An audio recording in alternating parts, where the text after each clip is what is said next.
नमस्ते दोस्तों। अभीज money magnet में आपका स्वागत है। और आज हम चर्चा करेंगे डेट फ्री लाइफ कैसे जिए। उसमें हम दो सब्जेक्ट पे बात करेंगे। एक तो हम डेट लेते क्यों है, और दूसरा हम ने अगर डेट लिया है तो उससे बाहर कैसे आए। तो चलिए वीडियो चालू करते हैं। जब हम जॉब को लगते हैं तो हमारे पास कोई लोन नहीं रहता, कोई ईएमआई नहीं रहता। लेकिन धीरे धीरे हम एक लोन लेते हैं। मान लो हमको मोबाइल खरीदना है तो मोबाइल 2000 की ईएमआई पे लेते हैं। एक लोन हम भरते नहीं और उसका ईएमआई चालू होता नहीं, तो हम दूसरे लोन के बारे में सोचते हैं। दूसरा लोन क्या है, हमें टू व्हीलर लेना है। टू व्हीलर का फिर 7-8 हज़ार हफ्ता ये चालू हो जाता है। फिर ये लोन का हफ्ता ईएमआई चालू नहीं होता, तब तक हमारा तीसरा ईएमआई की सोचनी होती है। और ये बाद में हमारा वे ऑफ लाइफ बन जाता है कि हम खाली लोन के बारे में ही सोचते हैं। एक्चुअली यूनिवर्स का लॉ है, जब तक हमारे खिस्से में पैसे नहीं है तब तक हमें खर्चा नहीं करना चाहिए। लेकिन ये लोन के चक्कर में हम खिस्से में पैसे नहीं है फिर भी खर्चा करते हैं, और इसलिए हम लोन के ट्रैप में अटक जाते हैं। अभी ये समझने के लिए एक 4-5 पॉइंट्स हम डिस्कस करें। पहला पॉइंट, माइंडसेट। ये अपना जो है माइंडसेट, वो अपना ईएमआई का माइंडसेट बनता है। हमारे पास में पैसे नहीं है फिर भी हम खर्चा कर रहे, ये यूनिवर्स के अगेंस्ट है। और यही कारण है कि हम लोन के ट्रैप में अटक जाते हैं। तो हमें माइंडसेट अपना चेंज करना पड़ेगा। अपना माइंडसेट का लोन का जो है वो लोन से निकाल के हमको एसेट क्रिएट करने में लगाना पड़ेगा, तभी हम ये लोन के चक्कर में से बाहर निकलेंगे। दूसरा पॉइंट है कि आपको क्वेश्चन पूछना है कि मैंने लोन क्यों लिया। हम लोन क्यों लेते हैं, क्योंकि हम फ्यूचर का कोई तो इनकम एक्सपेक्ट कर रहे हैं, इसलिए हम लोन लेके वो एक्सपेक्टेड इनकम से ईएमआई देंगे, इसलिए हम लोन लेते हैं। लेकिन ये क्वेश्चन है वेदर ये लोन लेना जरूरी है या नहीं। ये तीसरा पॉइंट है कि हमें कौन सी इमरजेंसी आई जिसके कारण हमें ये लोन लेना पड़ा। अभी लोग सोचते हैं यार मेरी शादी हो गई, हनीमून के जाने के लिए मेरे पास पैसा नहीं है तो मैं लोन लूँगा। फिर बाद में बोलते हैं मेरा बच्चा हो गया और उसके लिए कुछ बर्थडे सेलिब्रेट करना है तो उसके लिए लोन लेंगे।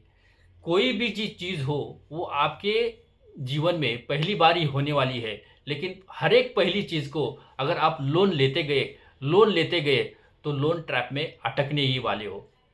एक थंब रूल है, आप कितना लोन ले सकते हैं और कितना ईएमआई में आप पैसा दे सकते हैं। उसके लिए मैक्सिमम आप 25 से 30% ईएमआई में आपका इनकम का 25 से 30% जा सकता है। इसका मीनिंग क्या है कि अगर आपको 1 लाख रुपये पगार है तो आप खाली मैक्सिमम 30,000 रुपये ईएमआई में दे सकते हैं, उससे ज़्यादा नहीं। क्योंकि आपके पास से गवर्नमेंट 15 से 20% ले रहा है। तो और अगर ये जो ईएमआई में आप 30% जा रहा है तो ओनली 50% जो आपके पास बचता है वो खाली आपको यूज़ करना आएगा, और उससे आपकी परेशानी और बढ़ती जाएगी और बढ़ती जाएगी। चौथा point, don't violate the laws of universe. Laws of universe क्या है, अगर आपके पास अर्निंग है तो खर्चा कर सकते हैं।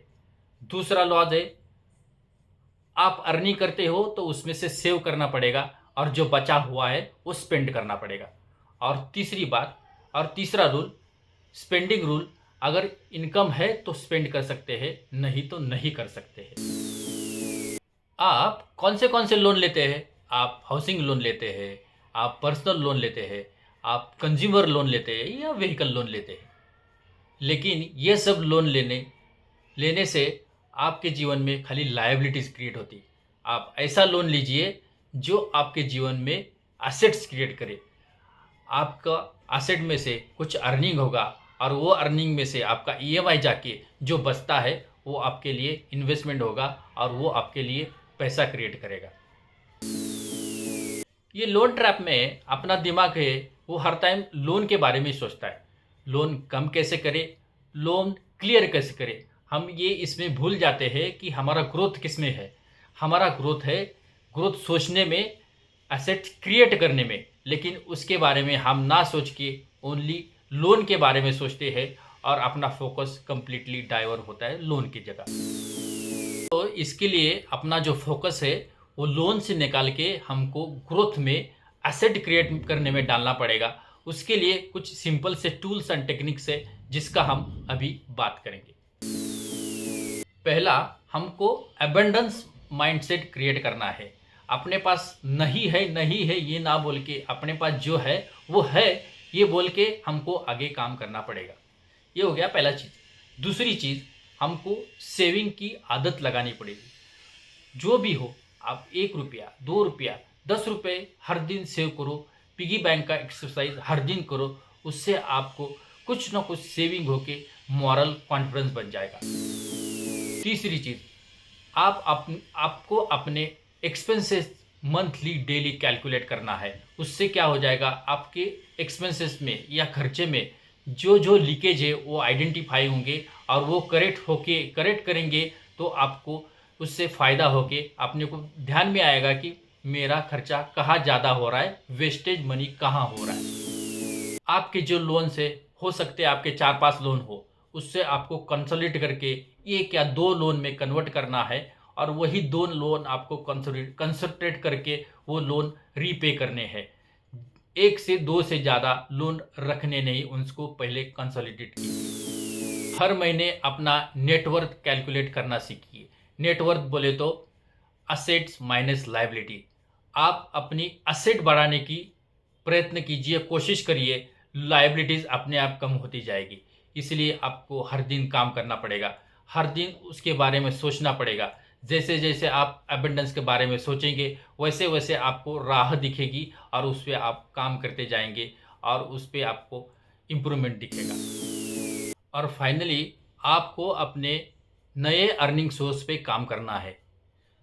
भले कोई तो एक स्किल अपनाओ जिससे आपको 500, 1000, 2000 की एक्स्ट्रा अर्निंग हो, जो आपको कुछ तो नया एसेट क्रिएट करने में मदद करे। अरे, एनवायरनमेंट चेंज हो रहा है, कंट्री चेंज हो रही है, लोग चेंज हो रहे हैं। अगर आप वही 20 साल 25 साल पुराना बिजनेस करेंगे, वही 20 साल 25 साल सीखे हुए स्किल्स अपनाएंगे, तो वो रिसेंट ट्रेंड में चलेगा नहीं और उससे अपना गुजारा भी नहीं होगा। इसलिए हमको मल्टीपल अर्निंग सोर्सेस पे काम करना है और उसके लिए जो एजुकेशन लगे, जो सीखना पड़े, वो उसको सीखिए, उसमें खर्चा कीजिए, तो ही आपका भला होगा। वरना आपके जीवन में प्रॉब्लम ही होंगे और उसके उभरने के लिए कोई मदद नहीं करेगा, क्योंकि सबको मदद चाहिए, तुमको कौन मदद करने वाला है। और जाते जाते एक ही बोलूँगा, अपना माइंडसेट चेंज कीजिए, बाकी अपने आप चेंज हो जाए। और आपको अगर कंटेंट अच्छे लगे हो तो वीडियो को लाइक कीजिए, शेयर कीजिए और चैनल को सब्सक्राइब कीजिए।